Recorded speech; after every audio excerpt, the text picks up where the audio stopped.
mga bakla! Welcome back! At syempre, andito naman ang pinakamaganda, ang nag-iisang diwata ng New Zealand na si Jingjing!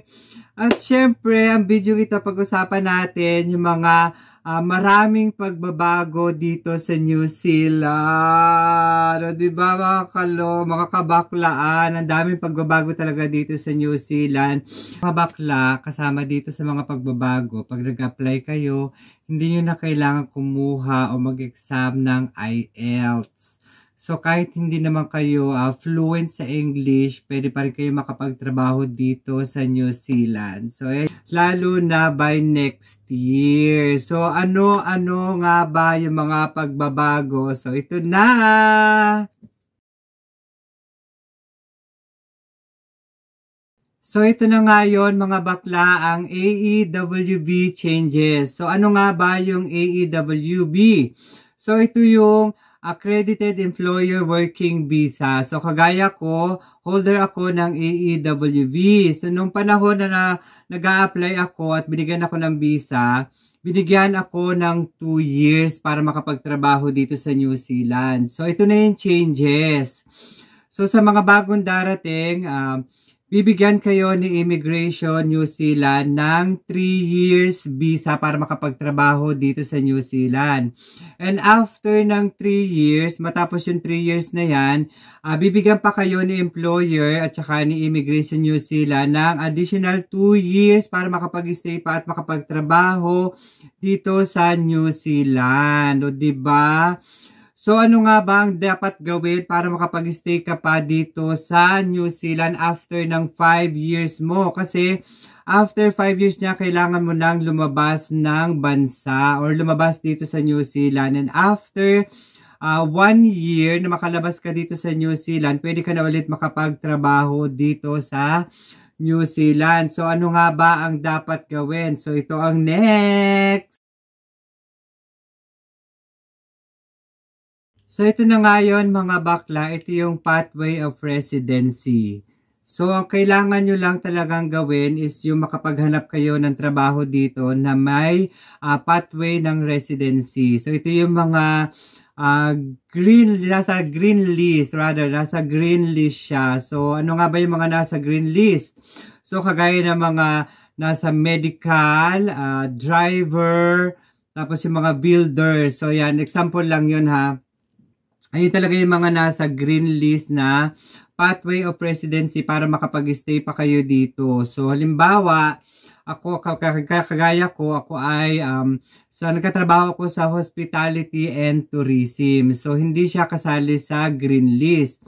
So, papaano nga ba after 5 years na natapos ko na yung visa na 5 years, so kailangan ko na lumabas. So, kung meron akong evidence para may pakita kay New Zealand Immigration para makapag-stay ako dito, para at least meron akong pathway of residency, kailangan kong makahanap ng trabaho which is nasa green list. So, kagaya halimbawa, naggugupit ako, pwede akong pumasok or mag-apply sa mga salon para at least makapag-stay pa ako dito after 5 years.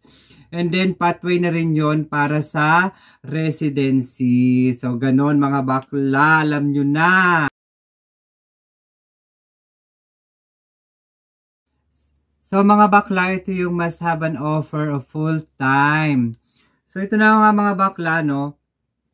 Dito sa New Zealand, usually talaga, binibigay talaga ni employer is full-time. At least 30 hours per week. So, yun, mga bakla, yung talaga binibigay talaga ni employer. O sa isang araw, kailangan pumasok ng 6 hours.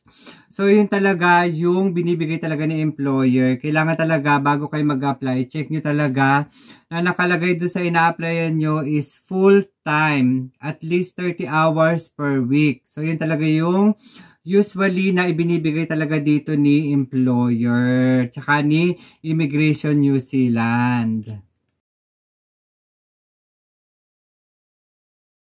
So, ito na nga mga bakla, you must pass the health criteria of New Zealand. So, 'di ba bago ka mag-apply ng makapag-abroad, kailangan mo talaga magpa-medical. So, required talaga ni New Zealand Immigration ang medical.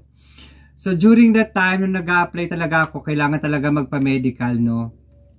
As in talaga, share ko na lang yung experience ko. As in talaga, si Immigration New Zealand ang magbibigay sa inyo ng mga panel kung saan kayo magpapa-medical. Kagaya nun sa akin, binigyan ako ng panel ni Immigration New Zealand kung saan ako magpapa-medical nung nasa Saudi Arabia ako. So, ang napili ko nun is Al Warood Medical Center. So, ito yung andito siya sa Riyadh. Nakabase siya sa Riyadh, yung Al Warood Medical Center. So, nung nagpapamedical talaga ako, buti na lang talaga, as in talaga may mga Pilipina doon na na mga nurse. So, during that time, as in talagang, sabi niya, dito ka muna kasi rest ka muna kasi BBP ka, ganyan. So, general. So, after nun, tinignan yung mata ko, syempre basa-basa doon sa mga eclavush, di ba? Pag chinecheck yung mata mo, may mga binabasa-basa ka pa na mga letra-letra. So, at least 2020 pa naman yung vision ko. Kahit lola na. Diba?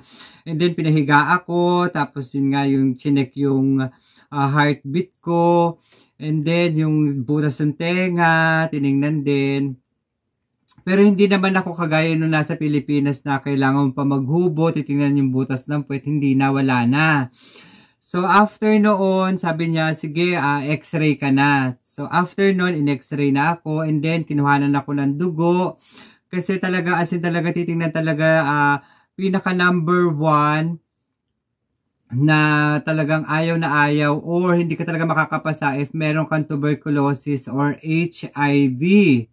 So, after noon, natapos na ako noon and then ihi na. Doon sa ihi, tapos pinayuhan ako nung Pilipina. Buti na lang talaga kasi may Pilipinang nurse talaga doon sa Al Warood Medical Center.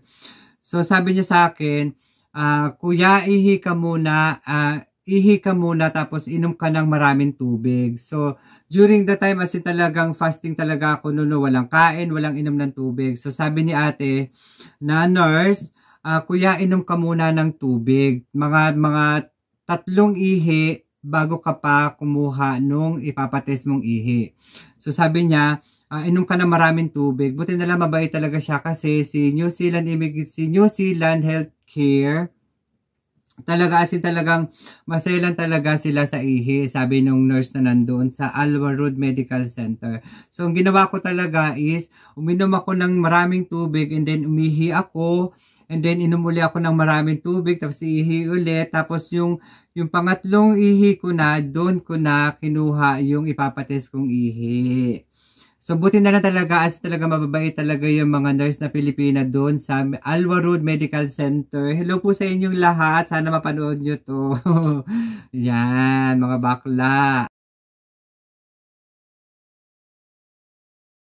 So, ito na nga mga bakla, diba? Lagi nyo tinatanong sa akin kung meron bang age limit. So, ngayon, yung changes dito sa New Zealand, nagkaroon na siya ng age limit, which is 55 years old. Hanggang 55 years old, under na lang talaga ang tinatanggap ni New Zealand. At least, hanggang 55 years old, pwede pa magtrabaho dito sa New Zealand. O, diba mga bakla?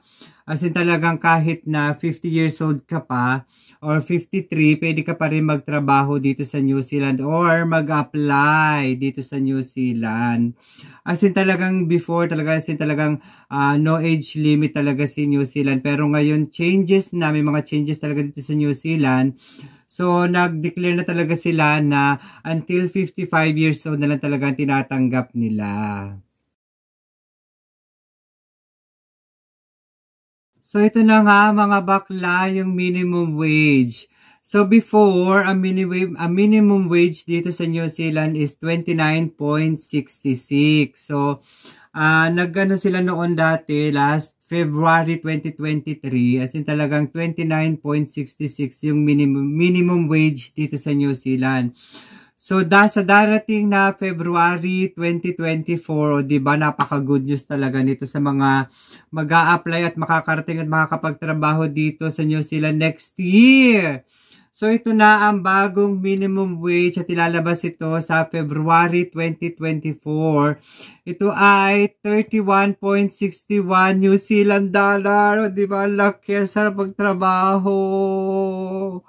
O diba, laki-laki. Yun talaga ngayon ang inilabas talaga ni New Zealand na minimum wage.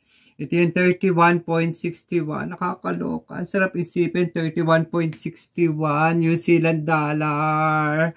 O, diba, per hour yun ha? Per hour. Hindi siya per day. Per hour.